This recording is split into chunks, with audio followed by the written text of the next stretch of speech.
ഇനിയിപ്പോൾ ഈ ദിവസത്തെ ഏറ്റവും പ്രധാനപ്പെട്ട ഈ നിമിഷത്തെ ഏറ്റവും പ്രധാനപ്പെട്ട ഒരു വാർത്തയിലേക്ക് നമുക്ക് പോകാം. കാണാം ദ ബിഗ്ഗസ്റ്റ്.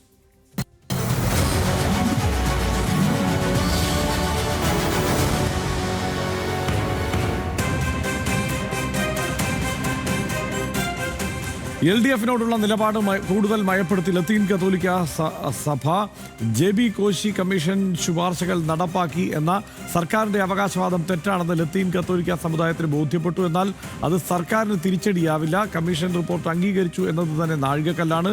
ശുപാർശകൾ അംഗീകരിക്കാനും നടപ്പിൽ വരുത്താനും വന്ന കാലതാമസം ശരിയായ കാരണങ്ങളുള്ളതാണെന്നും അതിന് കുറച്ച് സമയം കൂടി അനുവദിക്കുന്നത് തെറ്റില്ല എന്നും LDF അതിനോട് വൈകാരിക അടുപ്പം കാണിക്കുമെന്നും ലത്തീൻ കത്തോലിക്ക സമുദായ വക്താവ് ജോസഫ് ജൂഡ് ന്യൂസ് മലയാളത്തോട് പറഞ്ഞു.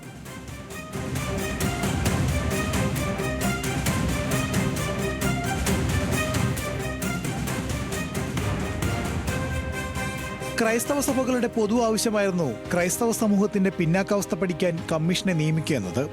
അത് നടപ്പാക്കിയത് LDF സർക്കാരാണ്. പിന്നീട് ഈ കമ്മീഷൻ റിപ്പോർട്ട് പുറത്തുവിടണമെന്നും കമ്മീഷൻ ശുപാർശകൾ നടപ്പാക്കണമെന്നും ആവശ്യപ്പെട്ടായിരുന്നു നിരന്തര സമരങ്ങൾ. അപ്പോഴെല്ലാം സർക്കാർ പറഞ്ഞത് കമ്മീഷൻ റിപ്പോർട്ട് സർക്കാർ നടപ്പാക്കി വരികയാണെന്നായിരുന്നു. ഇതിനെ മുഖവിലക്കെടുക്കാൻ സഭകളോ സംഘടനകളോ തയ്യാറായില്ല. ഒടുവിൽ സംസ്ഥാന സർക്കാർ JB കോശി കമ്മീഷൻ റിപ്പോർട്ട് അംഗീകരിച്ചു. അതിനെ സ്വാഗതം ചെയ്ത് സഭകൾ റിപ്പോർട്ട് പുറത്തുവിടാതെ കാര്യമായ പ്രതികരണത്തിലേക്കില്ല എന്ന നിലപാട് സ്വീകരിച്ചു.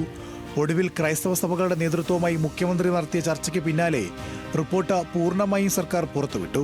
റിപ്പോർട്ടിലെ ശുപാർശകൾ ഒന്നും തന്നെ സർക്കാർ നടപ്പാക്കിയില്ലെന്ന് ക്രൈസ്തവ സഭ നേതൃത്വം പറഞ്ഞു.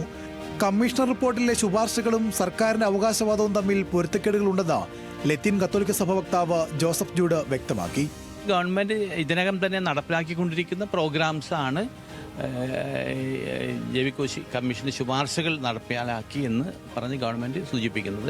അല്ലാതെ നേരിട്ട് ഞങ്ങൾ മനസ്സിലാക്കിയത്, ഞാൻ അത് വന്നിട്ടും പരിശോധിച്ചു, ഈ കമ്മീഷന്റെ ശുപാർശകളായിട്ട് അവതരിപ്പിക്കപ്പെട്ടവ ആ രീതിയിൽ ഗവൺമെൻറ് ഇതുവരെ പരിഗണിച്ചതായിട്ട് നമുക്കറിയില്ല. എന്നാൽ ഇത് സർക്കാരിന് തിരിച്ചടിയാവില്ല. കമ്മീഷൻ റിപ്പോർട്ട് അംഗീകരിക്കുന്നതിലും നടപ്പാക്കുന്നതിലും വന്ന കാലതാമസം സ്വാഭാവികം മാത്രമാണ്. അതിന് തക്കതായ കാരണങ്ങളുണ്ടെന്നും ജോസഫ് ജൂഡ് പറഞ്ഞു. അതിനാൽ കുറച്ചുകൂടി കാലതാമസം സർക്കാരിന് അനുവദിക്കുന്നതിൽ തെറ്റില്ല. ഗവൺമെൻറ് ഒരു പ്രോസസ്സ് ആരംഭിച്ചല്ലോ, അപ്പോൾ ഗവൺമെൻറ്റിന് കുറച്ച് സമയം കൊടുക്കുന്നതാണ് മര്യാദ. ആ രീതിയിൽ അതിനെ കാണാനാണ് ഞങ്ങൾ ശ്രമിക്കുന്നത്. തീർച്ചയായിട്ടും ഈ ഗവൺമെൻറ്റിൻ്റെ സമയത്ത് ഒരു പക്ഷേ തുടർ നടപടികൾക്ക് സമയമില്ല എങ്കിലും നമ്മൾ നിരന്തരം തുടർച്ചയായിട്ട് അതിനുവേണ്ടി ശ്രമിച്ചുകൊണ്ടിരിക്കും. ഈ ഗവൺമെൻറ്റിൽ അടുത്ത ഗവൺമെൻറ്. ലത്തീൻ കത്തോലിക്ക സമുദായത്തിന്റെ കാലങ്ങളായുള്ള ആവശ്യമായിരുന്ന സമുദായ സർട്ടിഫിക്കറ്റ് കാര്യത്തിൽ സർക്കാരിന്റെ ഉദാരമായ സമീപനം LDFുമായി സമുദായത്തിനുണ്ടായിരുന്ന അകൽച്ച ഇല്ലാതാക്കി.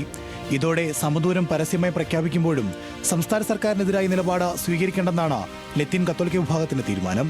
തെരഞ്ഞെടുപ്പിൽ സീറ്റ് വിഭജനത്തിലും അർഹമായ പരിഗണന സമുദായത്തിന് കിട്ടിയാൽ LDFിനോട് കൂടുതൽ ചായുന്ന സമീപനമാകും ലത്തീൻ കത്തോലിക്ക സമുദായം ഈ തെരഞ്ഞെടുപ്പിൽ സ്വീകരിക്കുക. Anil George, news Malayalam, Kochi. വാർത്തയുടെ വിശദാംശങ്ങളുമായി അനിൽ ജോർജ് ചേരുന്നുണ്ട്. അനിലെ, ഗുഡ് മോർണിംഗ്. എന്തായാലും ഈ വിഷയത്തിൽ ലത്തീൻ കത്തോലിക്ക സഭ ഈ JB കോശി കമ്മീഷൻ റിപ്പോർട്ടുമായി ബന്ധപ്പെട്ട് സർക്കാരിനെ പ്രതിക്കൂട്ടിൽ നിർത്താൻ ഉദ്ദേശിക്കുന്നില്ല എന്നാണോ മനസ്സിലാക്കാൻ കഴിയുന്നത്? Harshan, good morning. തീർച്ചയായും അങ്ങനെ തന്നെയാണ്.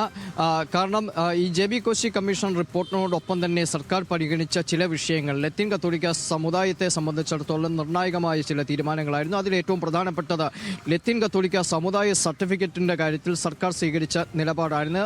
1947 മുമ്പ് ലത്തീൻ കത്തോലിക്ക വിശ്വാസത്തിൽ ഉള്ളവരുടെ പിൻതലമുറക്കാർക്ക് മാത്രമായിരുന്നു ഈ സർട്ടിഫിക്കറ്റ് നൽകി വന്നിരുന്നത്. പക്ഷേ ഇപ്പോൾ ആ കാലപരിധി എടുത്തു മാറ്റിയതോടെ ഈ സർട്ടിഫിക്കറ്റിന്റെ കാര്യത്തിലുള്ള ബുദ്ധിമുട്ട് മാറിക്കിട്ടി എന്നാണ് ലത്തീൻ കത്തോലിക്ക സമുദായം പറയുന്നത്. ഇതിനൊപ്പം തന്നെ JB കോശി കമ്മീഷൻ റിപ്പോർട്ട് അംഗീകരിച്ചു എന്നത് ഏറ്റവും പ്രധാനപ്പെട്ടതാണ്. അങ്ങനെ ഒരു കമ്മീഷൻ വന്നിരിക്കുന്നു, ആ കമ്മീഷന്റെ ശുപാർശകൾ വന്നിരിക്കുന്നു, ആ ശുപാർശകൾ അംഗീകരിക്കപ്പെട്ടിരിക്കുന്നു.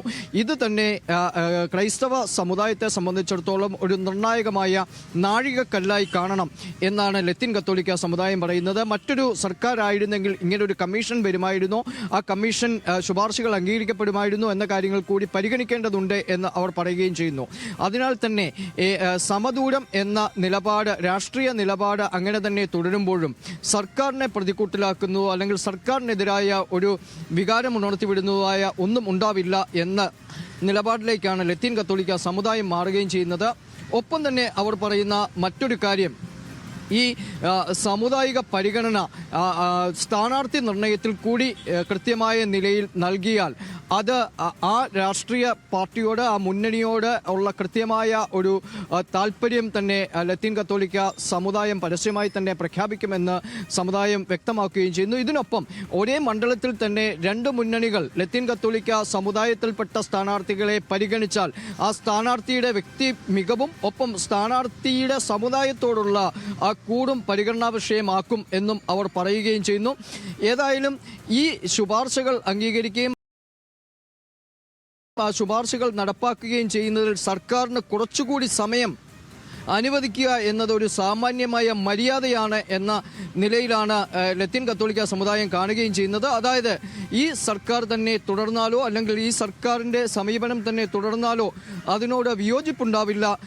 അത്തരത്തിൽ ഒരു ഈ കമ്മീഷൻ റിപ്പോർട്ടുകൾ നടപ്പാക്കി സമുദായത്തിന് കൃത്യമായി, പ്രത്യേകിച്ച് ക്രൈസ്തവ സമുദായത്തിന് പ്രത്യേകമായ നിലയിൽ ഒരു പരിഗണന കിട്ടുന്ന നിലയിലേക്ക് മുമ്പോട്ട് പോകാൻ ഈ സർക്കാർ തന്നെ തുടരുന്നതിൽ വലിയ എതിർപ്പ് സമുദായത്തിന് ഇല്ല എന്ന നിലപാടിലാണ് ഈ ലത്തീൻ കത്തോലിക്ക സമുദായം ഉള്ളത്. ഹർഷൻ, അനിൽ ജോർജാണ് വിവരങ്ങൾ നൽകിയത്.